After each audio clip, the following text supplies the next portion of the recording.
কবিতা লেখার জন্য তোমার মন্ত্রিত্ব চলে যাবে? ব্রাহ্মণবাড়িয়ায় ঈদুল আজহা উপলক্ষে প্রদর্শিত হওয়ার কথা ছিল তানিম নূরের আলোচিত সিনেমা বনলতা এক্সপ্রেস। গেল শনিবার অন্নদা সরকারি উচ্চ বিদ্যালয়ে স্থানীয় ফিল্ম সোসাইটির আয়োজনে প্রস্তুতিও ছিল শেষ পর্যায়ে, কিন্তু শেষ মুহূর্তে সামাজিক যোগাযোগ মাধ্যমে বিরোধিতা, নিরাপত্তা শঙ্কা এবং প্রশাসনিক অনিশ্চয়তার কারণে স্থগিত করা হয় পুরো আয়োজন। আর এই ঘটনাই এখন রূপ নিয়েছে দেশের সাংস্কৃতিক অঙ্গনের নতুন এক বিতর্কে।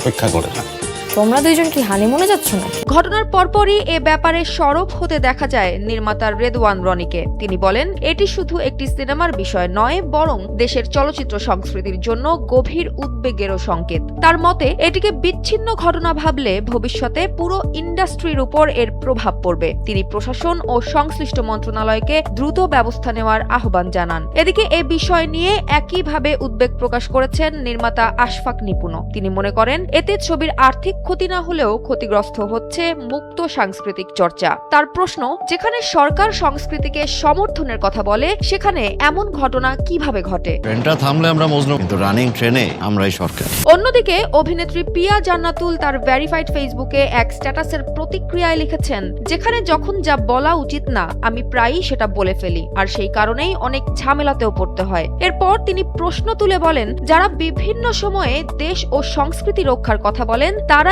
এখন নিজেদের শিল্প ও ঐতিহ্য রক্ষায় কতটা ভূমিকা রাখছেন। চেহারা দেখে কিন্তু বোঝা যায় আসলে সে একটা হার্ড বস। নির্মাতা খন্দকার সুমনও এই ঘটনায় প্রশ্ন তুলেছেন সাংস্কৃতিক স্বাধীনতা নিয়ে। তার মতে, একটি সিনেমা পছন্দ না হলে তার সমালোচনা হতেই পারে, কিন্তু চাপ সৃষ্টি করে প্রদর্শনী বন্ধ করা গণতান্ত্রিক সংস্কৃতির জন্য বিপজ্জনক বার্তা দেয়। এই ঘটনায় আরও প্রতিক্রিয়া জানিয়েছে একাধিক ছাত্র ও সাংস্কৃতিক সংগঠনও। ছাত্র ফেডারেশন সহ বিভিন্ন সংগঠন বলছে, এটি শুধু একটি সিনেমা নয়, বরং সাংস্কৃতিক চর্চার স্বাধীনতার প্রশ্ন। তাদের কোনো পুরুষ মহিলা নাই, ডাক্তার মানে ডাক্তার, ফুল।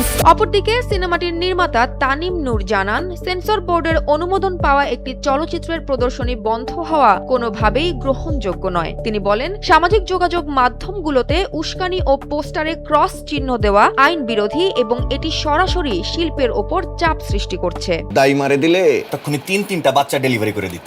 সব মিলিয়ে একটি সিনেমার প্রদর্শনী স্থগিত হওয়া এখন আর শুধু একটি আয়োজনের ঘটনা নয়, এটি এখন রূপ নিয়েছে দেশের মুক্ত সাংস্কৃতিক চর্চা, মত প্রকাশের স্বাধীনতা এবং শিল্পের ভবিষ্যৎ নিয়ে বড় এক বিতর্কে। ভালোর জন্য বলা মিথ্যা কথাটা লুকায় রাখা সত্যটার চাইতেও কিন্তু। জয়া হাসান, এনপিবি। অঙ্কের দৈত্য।